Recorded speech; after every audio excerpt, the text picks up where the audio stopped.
Perilaku korupsi ada di setiap eselon birokrasi kita. Ada di setiap institusi dan organisasi pemerintahan.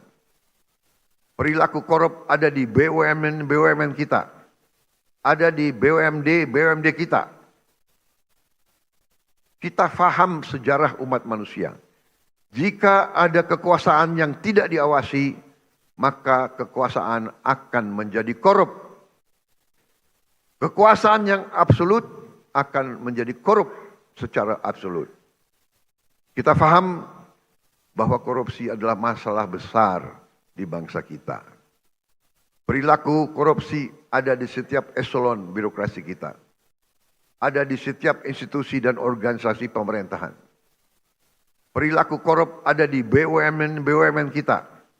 Ada di BUMD kita.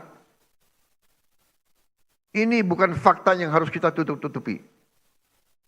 Setelah 299 hari saya memimpin pemerintahan eksekutif, saya semakin mengetahui berapa besar tantangan kita. Berapa besar penyelewengan yang ada di lingkungan pemerintahan kita. Hal ini tidak baik, tapi harus saya laporkan kepada para wakil-wakil rakyat Indonesia.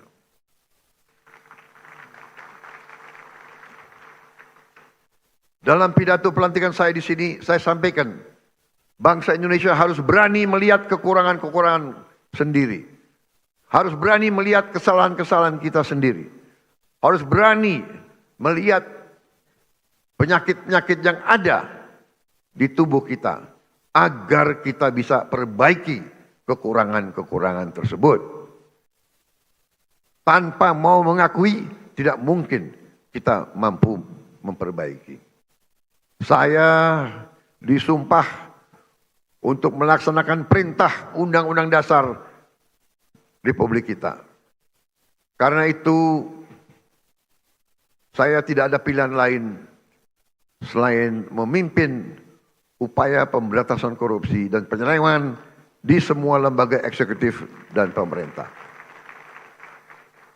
Itulah sebabnya pada awal tahun 2025 ini kami telah identifikasi dan telah selamatkan 300 triliun uang, 300 triliun rupiah dari APBN yang kami lihat rawan diselewengkan.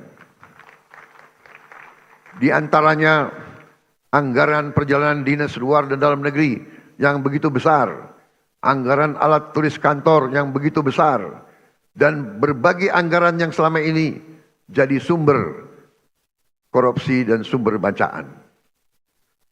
Efisiensi ini diperintah oleh Undang-Undang Dasar kita, yaitu ayat 4 pasal 33 Undang-Undang Dasar Negara Republik Indonesia.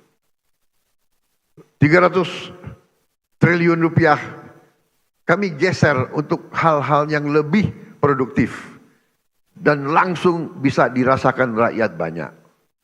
Majelis yang terhormat, sebagai Presiden Republik Indonesia, saya bertanggung jawab atas pemerintahan eksekutif.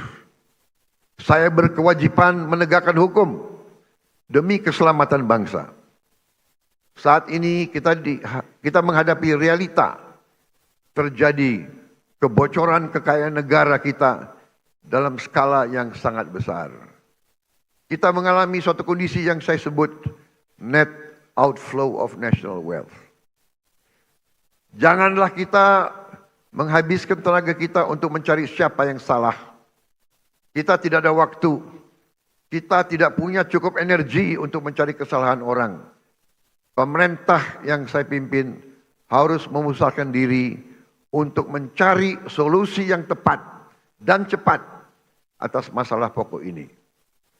Ibarat sebuah badan, kalau darahnya terus mengalir keluar, maka pada suatu titik badan itu akan mati. Kalau mengalirnya kekayaan kita ke luar negeri, kita biarkan terus-menerus, kita berpotensi jadi negara gagal. Karena itu saya berkewajiban untuk mengambil langkah-langkah yang perlu, walaupun itu sulit dan juga tidak populer bagi pihak-pihak tertentu. Saya harus mengambil langkah-langkah untuk menyelamatkan kekayaan negara agar bisa digunakan untuk kepentingan bangsa kita di hari ini dan di hari esok. Untuk kepentingan generasi sekarang dan generasi mendatang. Terus terang saya katakan di sini di hadapan saudara-saudara sekalian. Kalau kita konsekuen menjalankan apa yang telah dibuat oleh para pendiri bangsa kita. Oleh Bung Karno, Bung Hatta, Bung Syahrir, Haji Agus Salim, tokoh-tokoh generasi 45, yaitu rancang bangun, blueprint negara, bagaimana negara harus dijalankan, yang semua sudah tertuang dalam Undang-Undang Dasar 1945. Saya yakin bangsa kita akan selamat. Undang-Undang Dasar 1945 harus kita pelajari.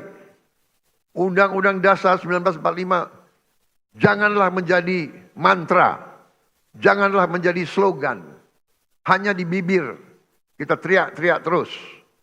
Undang-Undang Dasar 1945 adalah rancang bangun yang relevan, rancang bangun yang ampuh, rancang bangun yang nyata, dan rancang bangun yang operasional untuk kita gunakan. Saya melihat ada kecenderungan dari sebagian kaum elit Indonesia, sebagian orang-orang yang memandang dirinya paling pinter di republik ini. Mereka memandang bahwa pemikiran Bung Karno, pemikiran Bung Hatta, pemikiran generasi 45 tidak relevan lagi di zaman sekarang.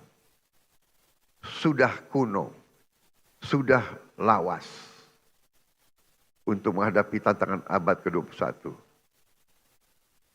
Menurut hemat saya, pemikiran tersebut adalah keliru. Generasi 45, generasinya Bung Karno, Bung Hatta, Syahrir, semua tokoh-tokoh itu adalah generasi yang mengalami penjajahan. Mereka mengalami imperialisme.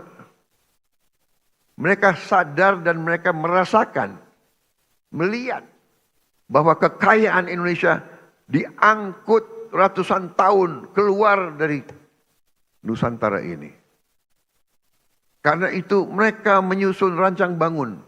Mereka buat dokumen yang tidak terlalu panjang, tapi sangat eksplisit menjelaskan bagaimana kita harus laksanakan ekonomi kita dan demokrasi kita.